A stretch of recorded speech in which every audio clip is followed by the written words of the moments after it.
Hi friends, welcome to Easy and Homestyle Cooking. I'm Mrs. Ragini. Today I'm going to share a brinjal recipe. As I said so many times in so many videos, we can make n varieties of recipes with brinjals, and today I'm going to make a brinjal masala curry. If you see this recipe, you may feel this is just like gutti vankaya. It's similar to that, but this my mom makes it regularly, this variation. I learned this recipe from her and I started making it the same way.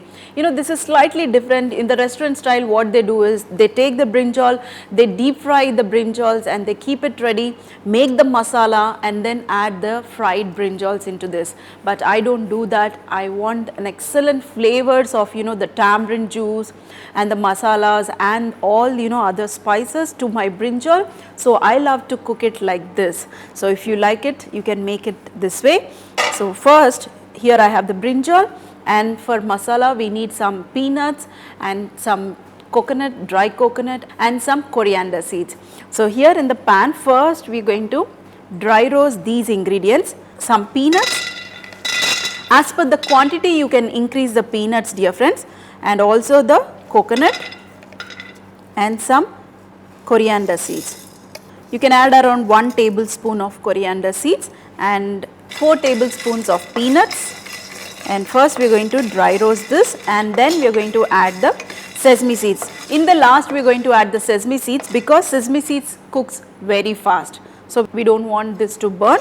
So friends, here you can see our peanuts are slightly colored and even the coriander seeds are colored. Now we are going to add the sesame seeds and we are going to dry roast this also for another minute. Then we are going to switch off the flame, and this goes into the blender and we are going to make a either powder or even you can add some water and make it into slightly paste also.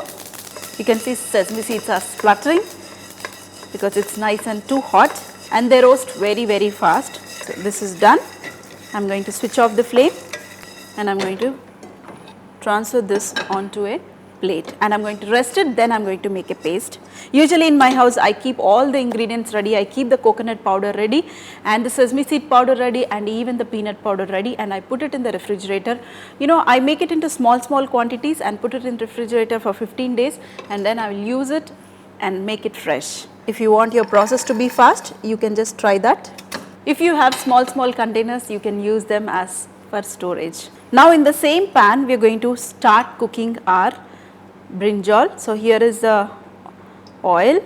This is little bit extra oil for this dish. Now we are going to add very little of shahi jeera. You can add cumin seeds also. If you want, you can add tempering, but as I said, this is my mom's style. So we add only the shahi jeera and finely chopped onions. You can add around 1.5 big onion and salt, and we are going to cook this just for 2 to 3 minutes or till this becomes transparent, and then we are going to add the ginger garlic paste, turmeric and the brinjals. So friends, here you can see our onions are colored, slightly colored because I chopped it into very fine, and now I'm going to add ginger garlic paste and turmeric and also some curry leaves and even some mint, very little, and reduce the flame and add the brinjal.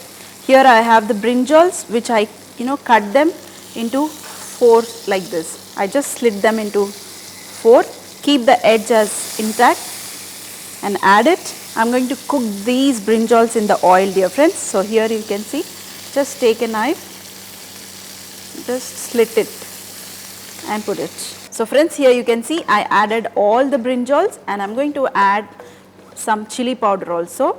As per spiciness, you can add the chili powder, and don't forget to add salt. I initially added very less salt to the onions, now some more salt, and we are going to add very little of moisture because we don't want our masalas to burn. So very little of water, and we are going to cover this with a lid, and we are going to cook the brinjal in this moisture itself till it is 60 to 70% done.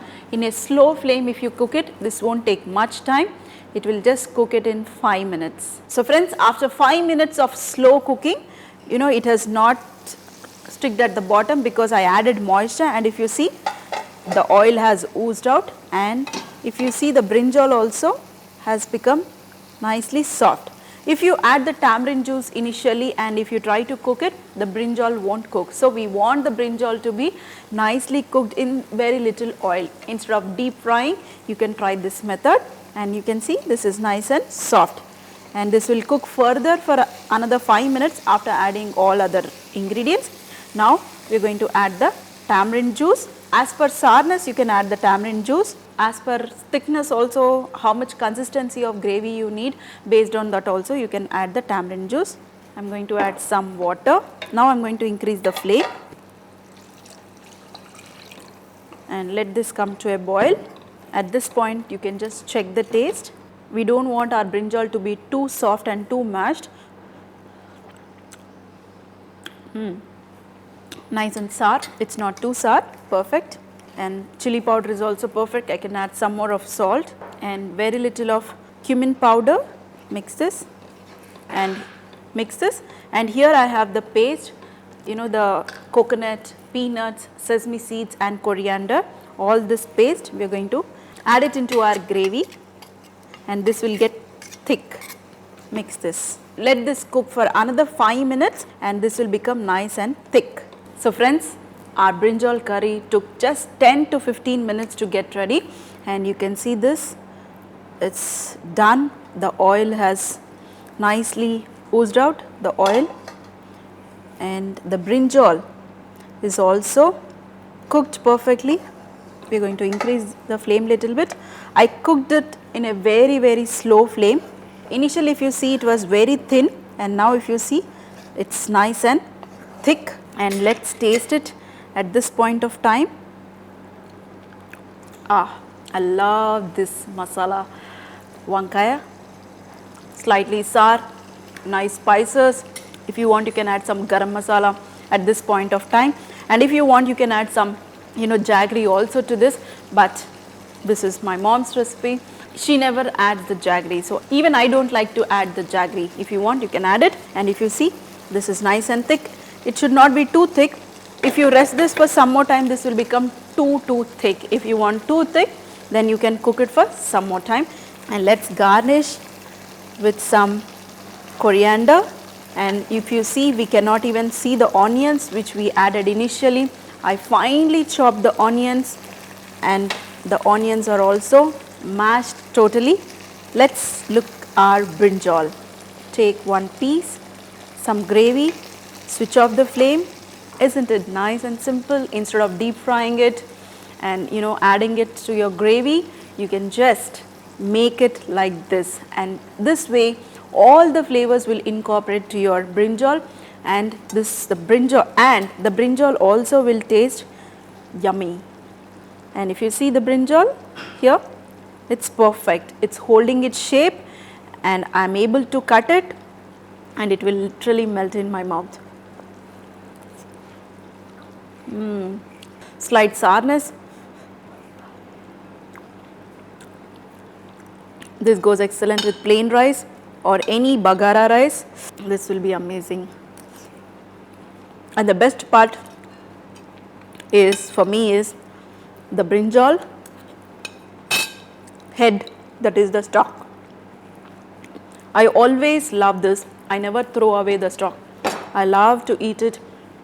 You know, after eating, I love to chew the stalk and throw it away. It gives an excellent flavors to the stalk.